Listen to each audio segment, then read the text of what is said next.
In the name of Almighty Allah, the entirely merciful and especially merciful, welcome back, dear students, to today's lecture. I hope you are all doing well with your family members. Dear students, in previous class we studied thesis and dissertations. We studied the differences between thesis and dissertations, and we also discussed about the the general structure of thesis and dissertations. In journal articles may have the following. We studied the list of contents, table of contents, introduction, main literature review. We have discussed all of them in previous lecture. So in this lecture we'll be covering a new topic, which is about white paper. So let's get started, dear students.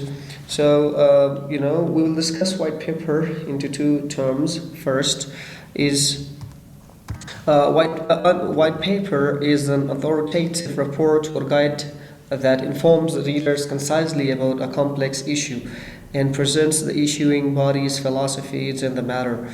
Remember, this is an authoritative report. The first thing, the key thing here, I will just underline the key things. The first thing, a white paper is a report. It's also called the white book or white document. So, it started by the two governments, the first, the UK and the United States, in different formats. We will not go into very deep depth study of the white papers.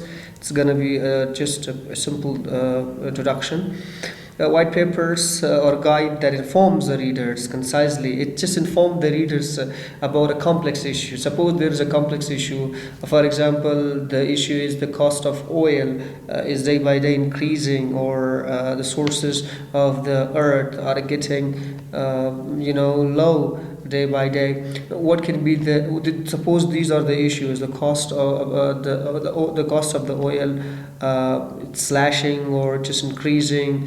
What's the problem? I mean, this is the problem and the solution, and presents the issue body's philosophy, and also presents the issuing body philosophy on the matter. So it just gives the philosophy of the matter to the readers.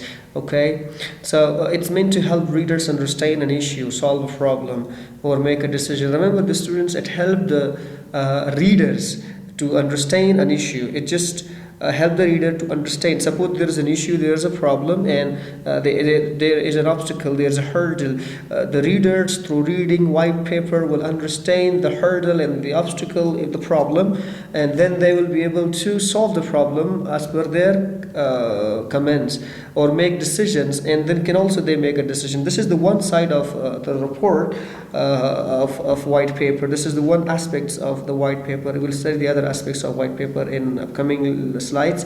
So remember that a white paper, as I said, that is an authoritative report or guiding, helping readers understand an issue. It helps the reader to understand an issue. There is an issue, and it just suppose that in Kabul the weather is getting or suppose in Kabul the water is getting contaminated. What can be the reason, and how they understand an issue, solve the problem. Suppose the white paper introduce them an issue, and then they solve and give them a chance to solve the problem, or also give them chance to make a decision. White papers are used into two main sectors. Like first, it can be used by a government, and it can also be used by business to business marketing. So how it's used by the government and how it is used by the business marketing, we will study later on.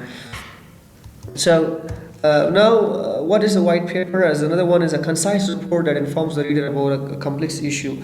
It's a concise report. It's not a report in details. It's a report which is written which is written concisely and clearly informs the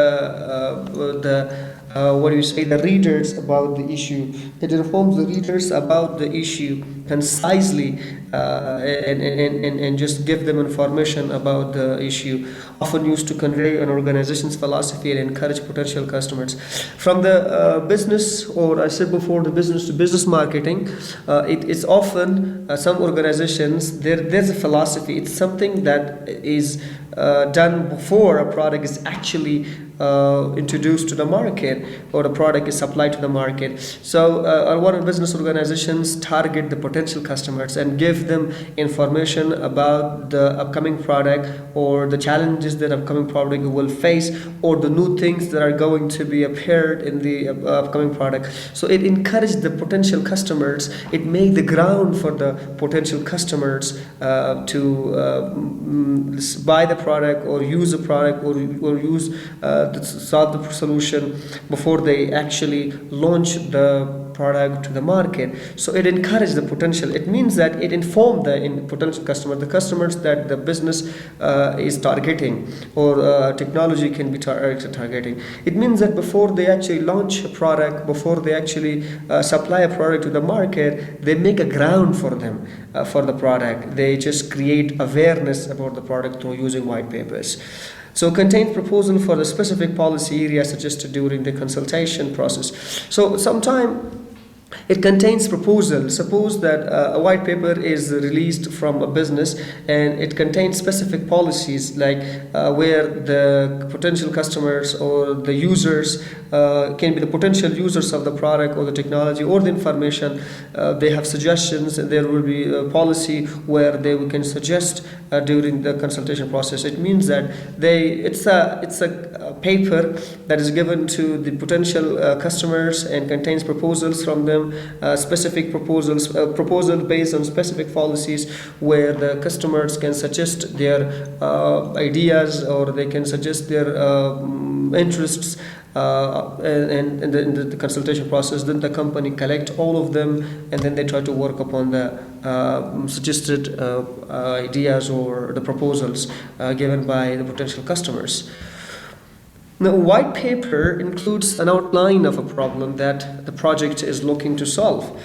As it's outlining a problem. It's not actually solving the problem. Remember that in white paper, the solution of the problem is not given. It's outlining the problem. The solution will be given by the readers or by the other people. It just creates an awareness of the problem the project is looking to solve. That the project, for example, I want to introduce or market a new product. So then before I launch it, I actually outline the problems that I'm looking forward to solve it. So that's why I create the ground for it and the room for that for the readers, and they can find it, or they can point it out, or I can just solve it, the solution to the problem as well. And as well as the project, suppose Apple company is introducing a new mobile phone to the we can say to the market. So the problems, suppose that now iPhone 12 is released. So what were the problems in iPhone 11? So now they just highlight the problem, and then they look forward to solve the problem as a detailed descriptions of their product. It's like architecture and its interaction with the users. It's like talking. It's like a kind of discourse mark between the user and the company. It gives them that in previous product we had these problems, and now we have come across to solve the problem, and by using these things and these techniques, these features are newly available there.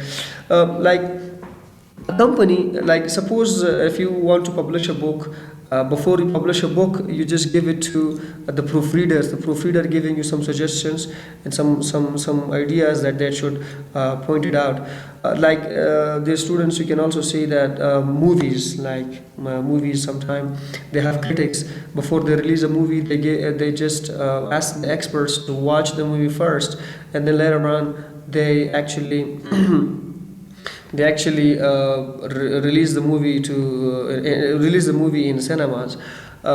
Same goes with the books. Same goes with an examine, a testing product. For example, the first users are given the testing product, so they should use it this way. A white paper is an informational document usually issued by a company to promote or highlight the features of a solution, product, or services. As I said in previous slide, the students, that it's an informational document. It just create awareness to the people. It's because it's an informational document, and it's most often issued by a business to what we can say that business to business marketings, or we can say companies, to promote or highlight the features of a solution. Or for example, iPhone 11 had some problems, and in iPhone 12 they are going to solve the features, the problems. They offer some solutions before they actually offer the iPhone 12. They offer the features and then the solution, and actually the product they offer it, how it will be different, and or if it is service they offer that. So in actually we say it's an informational document issued by a company to promote or highlight the features of a solution, product, service. White papers are sales and marketing documents used to entice or persuade potential customers to learn more about or purchase a particular product, services, technology, or methodology. White papers are designed to be used as a marketing tool before a sale, and not as a user's manual. We will say that how it's not a user manual later. So white papers are often written as a sales and marketing documents used to invite and encourage potential customers. Like it entices the customers, it persuades the customers to buy the product through this. So product, this is something which is launched before the actual launching of the product. It's released to the people. It can be released and through digital. Before it was released on paper basis, but nowadays, since we are living in digital age, so it can be released in medias to learn more about the purchase, and it also gives the information about the people or potential customers, so that they can easily make purchase of the particular product, service, technology, or methodology, as I said before. So I hope you got this in simple words. It's an informational document which is released by a company to promote their features about the feature solution, the new product or services, and they are just promoting their product before it's launched. They are actually promoting, like you might have seen some of the Indian shows or American shows. Before they actually launch the movie or release the movie, they go to shows, they talk about their movies, how the movie will be what the story is, what is the story of the movie, and other things else. It means they just make a ground and room for the in order to entice the customers to learn more about a particular product, service, or technology, or methodology. The next thing is paper. White papers are designed to be used as a marketing tool before a sale, and not as a user manual or a technical document. Remember, the students, it is released before the actual release of the paper, of the product. It's a marketing tool. It's like creating awareness about the upcoming product information and material. So it's about that one. It's a marketing tool used by the businesses, right, to create awareness about the new product. It's not a user manual. User manual is actually it's an instruction with the product that gives us the instruction how a product is used. Okay, as I was explaining the user manual, the user manual or other technical documents. Remember, the white paper, do not confuse white paper with a user manual or any other technical document developed to provide support to the users after making a purchase. Remember, the students, white paper is released or developed before the actual development of the product. Like product is not available. Nothing there is. There is nothing about there is nothing. There is no proximity of the product. Before the product is released, they are releasing the white papers. What is user manual? User manuals are released, or they are released with the product, and give information how to operate the product. Suppose how to operate a machine. Suppose how to install a machine. How to install the new technology. So user manual gives information about that.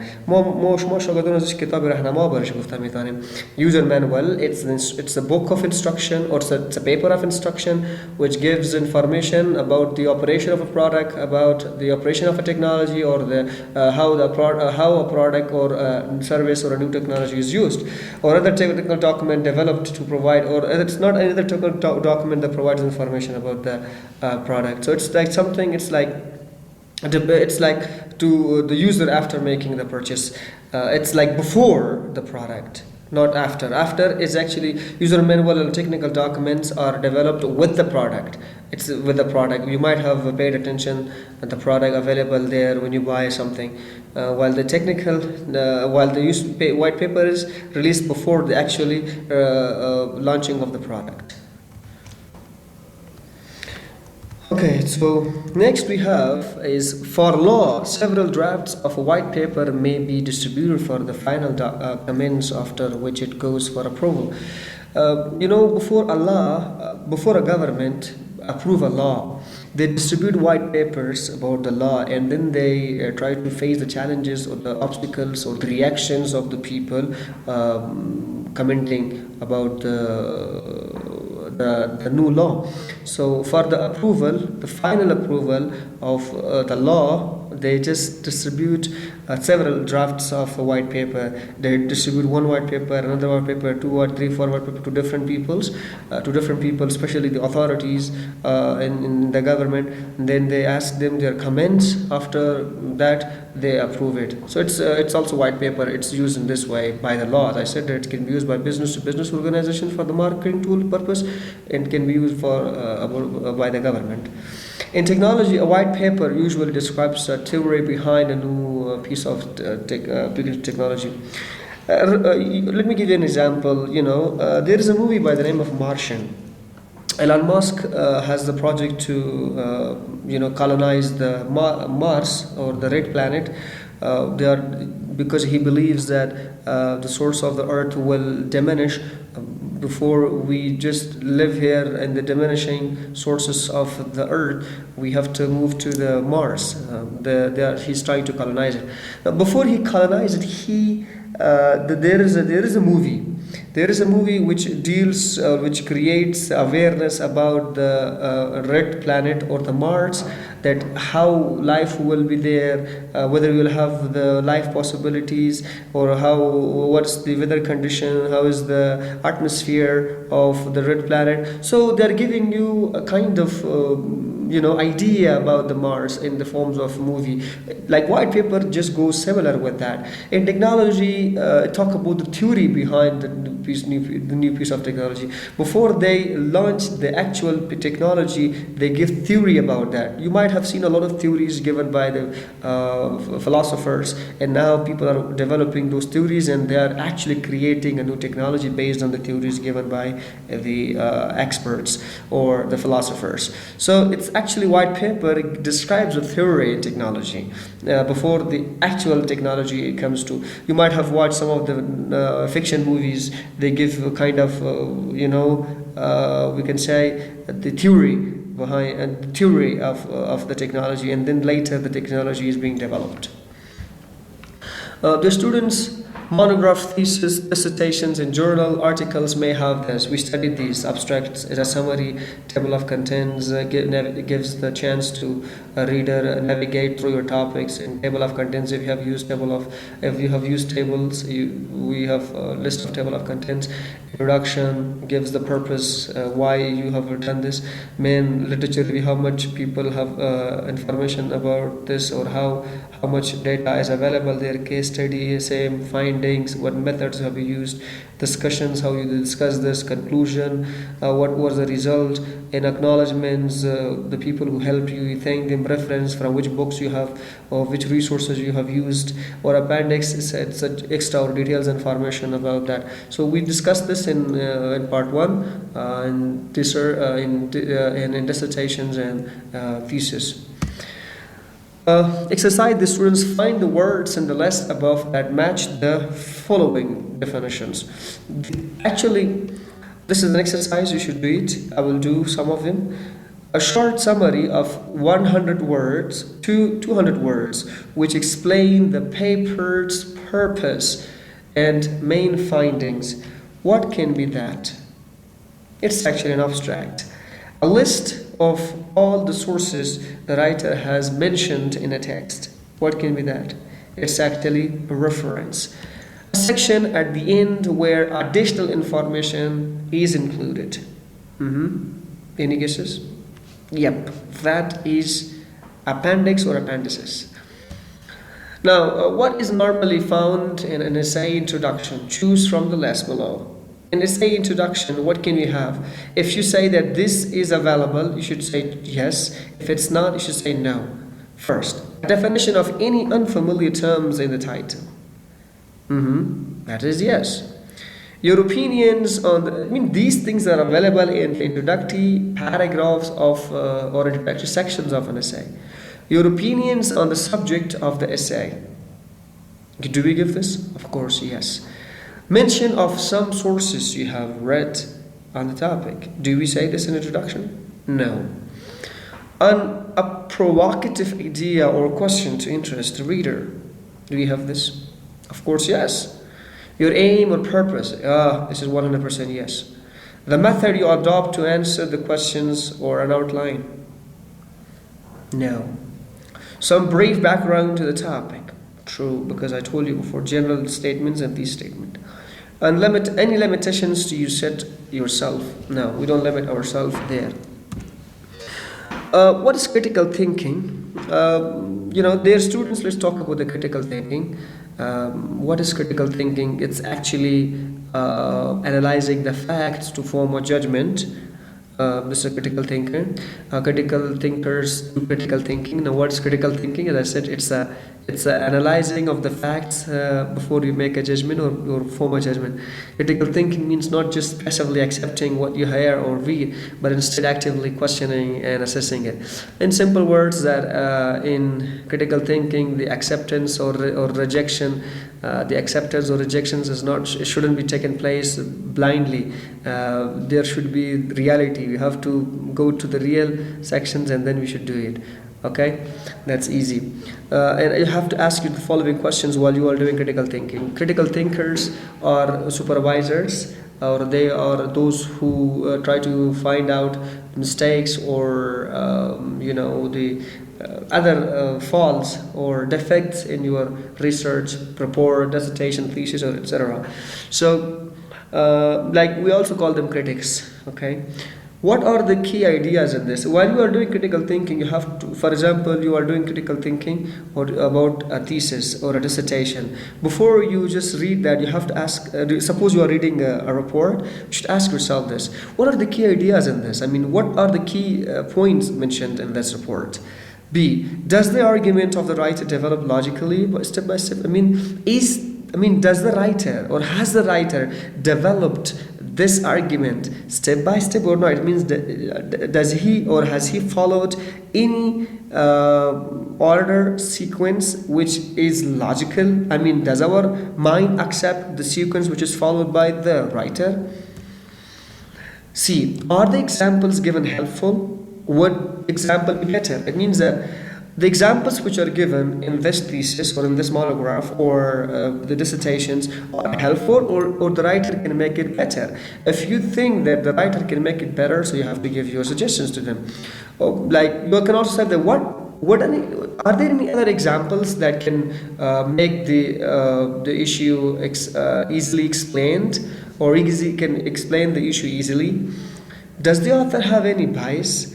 Sometimes it's possible that the author hides the truth and the author actually takes the favor of the other things. He takes his personal interest. He gives a priority to his personal interest. The research paper, the monograph, they should be written unbiasedly, or there will be unbiased. The writer should be unbiased. The author should be unbiased. The biased decision should not be taken place. The biased words should not be used. The self-favor should not be promoted. Okay, so you have to ask yourself that is the writer neutral in this research or not? Does the evidence presented seem reliable in my experience and using common sense? The evidence which have been presented are reliable, are acceptable, are knowledgeable, in your experience, or by using your own common sense? Use your own common sense, your experience. Based on your experience or your common sense, you have to ask yourself that the evidence which are presented here are reliable, or something that we have to take into our consideration. If this argument is similar to anything else I have read, I mean, has it published before? Has anyone else done the task that which is given here? It means that there should not be plagiarism. There shouldn't be plagiarism. It should not be plagiarized or copied from other people. Okay? It should be that something is new here. It should be new thing. If you think that this has been published by somebody else, or a literature is available here, so it's a copy, so you have to reject that. Okay? Do I agree with the writer's view? Ask yourself, whatever writer says, is he imposing the right thing, or he's imposing just something which is illogical or not acceptable? The student, that was the end. You have a short exercise. Match the terms and the left definitions on the right. The terms are here. There are some terms you have to, the definitions are given, match them. First, notes. It's already done. The first one, let's start for the first one. A piece of research, either individually or a group of, okay, it's actually a project. Report. A report can be the second one, the longest. Okay, this is actually a dissertation that we studied previously. This one is done. A general term for any academic essay, report, presented, or article. What do you think about this? Any guesses? It's actually an essay. A description of something a student has done, e.g. conducting, or example, Grisha conducting a survey. What can be that one? It's actually a report. This is a report. Paper, the most, it's actually paper is left, so the final one is a paper. Okay, the student, that's the end. If you have any question, you're welcome. All the best, stay safe and stay happy.